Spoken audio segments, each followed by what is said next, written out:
उत्तम प्रिया चौधरी के बारे में आप कह रहे हैं कि पढ़े लिखे युवाओं को मौका दे रही है। उनकी जो प्रवक्ता हैं उनको ठीक से हिंदी बोलने तक नहीं आता। अगर कैंडिडेट की चुनाव में वो इतना लापरवाही बरत रही हैं तो अगली सरकार का क्या होगा? देखिए, हर कोई जब भी कुछ नया होता है, मतलब अभी तो वो आई हैं, अब जब तक उनको मौका मिलेगा नहीं। लेकिन जब राबड़ी देवी प्रधानमंत्री बन सकती हैं तो बिहार मुख्यमंत्री, तो बिहार में कुछ भी पॉसिबल है।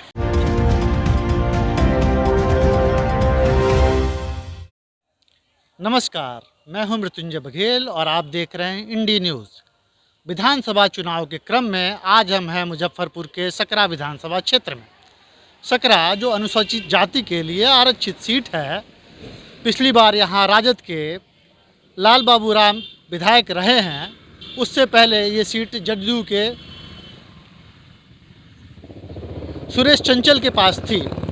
1980 से लगातार यह सीट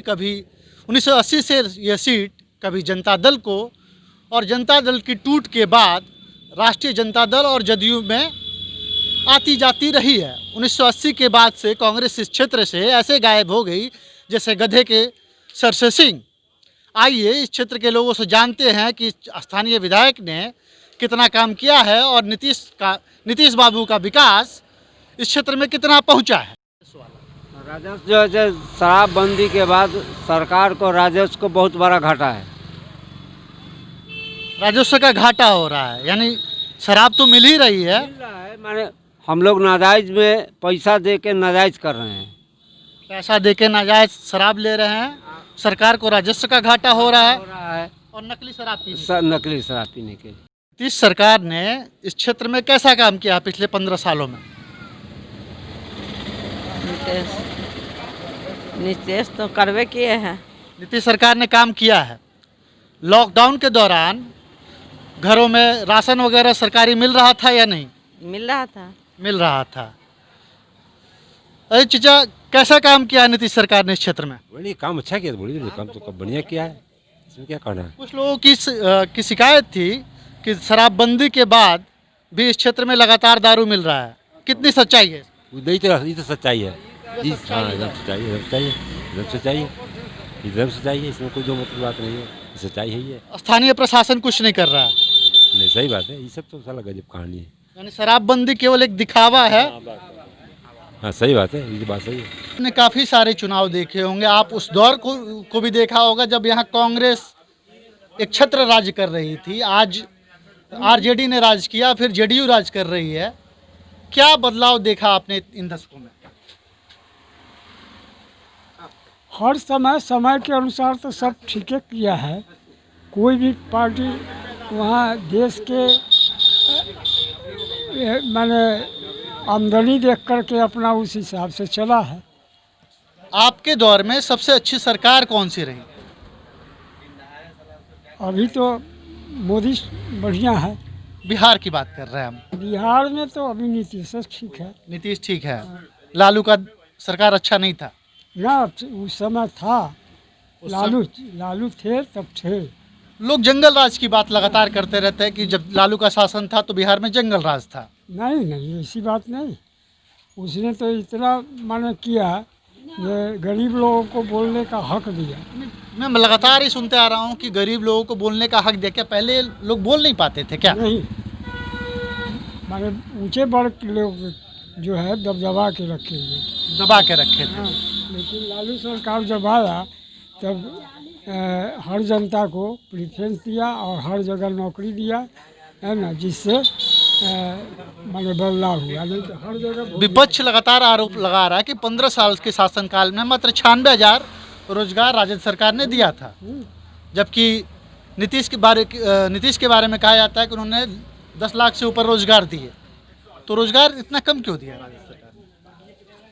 और वो तो आमदनी के ऊपर, देश के आमदनी के ऊपर। बिहार में जो लास्ट कांग्रेस के मुख्यमंत्री थे जगन्नाथ मिश्रा, वो शायद 90 के दशक में थे। हाँ, तो उसके बाद सेंट्रल गवर्नमेंट का भी तो कुछ ड्यूटी बनता है ना। स्टेट गवर्नमेंट सब कुछ तो नहीं कर सकता है जब तक सेंट्रल गवर्नमेंट आपको सपोर्ट नहीं करेगा। तो सेंट्रल गवर्नमेंट का भी तो ड्यूटी बनता है कि युवाओं को रोजगार दे और बिहार का तो खैर हाल इतना बुरा है, आप मुख्यमंत्री के लिए आपका चेहरा कौन? बहुत टफ है अभी इस बार। और मेरे हिसाब से दो चेहरा मेरे नज़र में है, एक नीतीश कुमार और दूसरा पुष्पम प्रिया चौधरी। पुष्पम प्रिया चौधरी। पुष्पम प्रिया चौधरी इसीलिए क्योंकि अभी तक मुद्दे का जो भी बात होता है, मुद्दे का जो बात जो बिहार को चाहिए, जिसकी नीड है बिहार को, वो पुष्पम प्रिया चौधरी ही बोलती है, अदरवाइज कोई लीडर नहीं बोलता है उसके। पुष्पम प्रिया चौधरी के पास कोई अनुभव नहीं है, ऐसा विपक्षी नेता लगातार कह रहा है। अनुभव किसी के पास भी नहीं होता है। कोई पॉलिटिक्स में ऐसा थोड़ा ना है कि कोई सीख के आता है, पॉलिटिशियन का कोई कोर्स होता है, कोई जॉब होता है। पुष्पम प्रिया चौधरी के बारे में आप कह रहे हैं कि पढ़े लिखे युवाओं को मौका दे रही है। उनकी जो प्रवक्ता हैं उनको ठीक से हिंदी बोलने तक नहीं आता। अगर कैंडिडेट की चुनाव में वो इतना लापरवाही बरत रही हैं तो अगली सरकार का क्या होगा? देखिए, हर कोई जब भी कुछ नया होता है, मतलब अभी तो वो आई हैं, अब जब तक उनको मौका मिलेगा नहीं। तो आई हैं तो कम से कम आई हैं। प्रवक्ता की बात जहाँ तक हो रही ठीक है, उनको थोड़ा हो सकता है, उनके बारे में कुछ ज़्यादा आइडिया नहीं है मेरे पास, लेकिन जब राबड़ी देवी प्रधानमंत्री बन सकती हैं तो बिहार मुख्यमंत्री, तो बिहार में कुछ भी पॉसिबल है। अगर उनको सेवा भाव से ही आना था तो 5 साल वेट कर लेती, बिहार को समझ लेती। सेवा भाव की बात जहाँ तक है, सेवा करना ही नहीं चाहिए। मेरा जहाँ तक सोचना है, सेवा करने का कोई मतलब नहीं बनता है। तो माल लेने के लिए आई हैं क्या? हाँ? पैसा कमाने आई हैं? पैसा मेरा बात सुनिए पहले पूरा। सेवा करने का क्या मतलब है? आपको आपके मेरिट के हिसाब से काम मिलना चाहिए, जॉब मिलना चाहिए, या आपको सिर्फ इनका 60 साल 40 साल 50 साल उम्र हो गया है, इनको दे दो पेंशन। मेरिट के हिसाब से काम मिलना चाहिए। आपके पास टैलेंट है, आपके पास अगर है उतना, तो उस हिसाब से मिलना चाहिए ना काम। जल जीवन हरियाली, जल जीवन और हरियाली। कट गया पेड़, जड़ रह गया खाली। यदि बोलिए तो मुकदमा कर देगा आपके ऊपर जाली। ये पेड़ काटा कौन, जाली मुकदमा कैसे करेगा वो? तो जल जीवन हरियाली, कट गया पेड़, जड़ रह गया खाली। लग गया टंकी और नल रह गया खाली। कोई जांच पड़ताल इसका करे तब लग ना, गया कोई तो टंकी नहीं कर रहा है। और नल रह गया खाली। यदि बिहार में औरतों और शिक्षा और प्रशासन में कर दो औरतों का बहाली, इसलिए कि बिहार हो गया मर्दों से खाली। सकरा विधानसभा में मतदान 7 तारीख को होना है। स्थानीय जनता अभी कुछ ज़्यादा बोलने से परहेज कर रही है, लेकिन यहाँ पर चुनाव मुख्यतः जदयू के अशोक चौधरी, लोजपा के संजय पासवान और कांग्रेस से उमेश कुमार के बीच है।